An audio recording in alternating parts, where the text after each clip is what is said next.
Je n'avais jamais réussi à me construire une épargne sérieuse et chaque fois que j'y arrivais, je la dépensais aussitôt.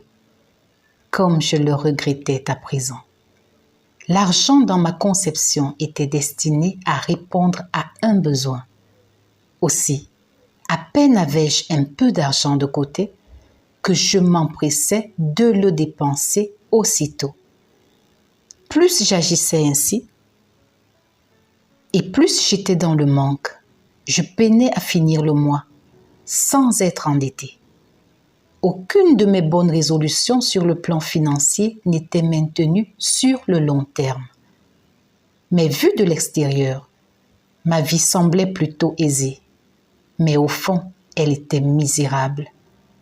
Une grande partie de ma sécurité financière venait, non pas de moi, mais de mon partenaire. Et je me complaisais dans cette précarité. Et puis mon mariage s'est mis à battre de l'aile. Nous étions au bord de la rupture. Il fallait donc que je pense à ma vie après lui. Ah, c'est là que je me suis réveillée. J'étais sur le point de perdre ma maison, mon confort pour me retrouver à la rue. Puisque je n'avais pas eu la sagesse d'épargner pour les imprévus.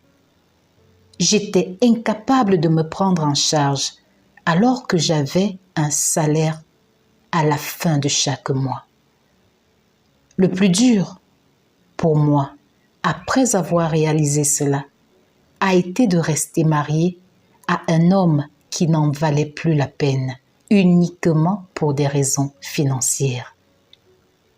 Mais un mal pour un bien, j'ai réalisé par la grâce de Dieu que je ne pouvais pas continuer ainsi. J'ai fait une analyse rapide de mon budget. Les dépenses de la maison, l'entretien de mon véhicule et les autres charges. Et je me suis rendu compte que nous pouvions très bien vivre rien qu'avec les 3/4 de cet argent. L'essentiel étant d'éviter au maximum les escrocs.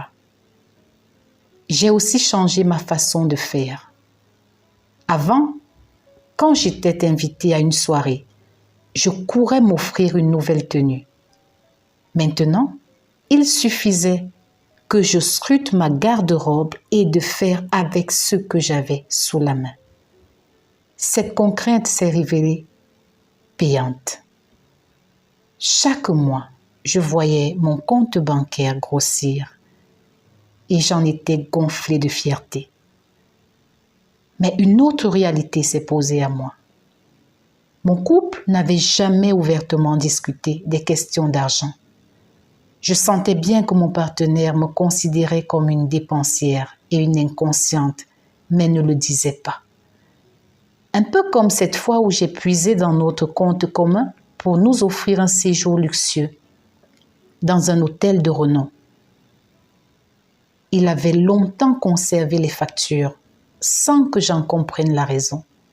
Jusqu'à présent, bien sûr. Mais à présent, je comprends mieux. J'avais toujours réfléchi en termes de plaisir immédiat et souvent fait mes dépenses de façon compulsive. Sauf qu'une telle vie ne m'offrait aucun choix à part une éternelle dépendance aux autres. C'est une histoire vécue et signée Flavie. N'oubliez pas de vous abonner. Likez la vidéo si elle vous a fait du bien. Je vous aime.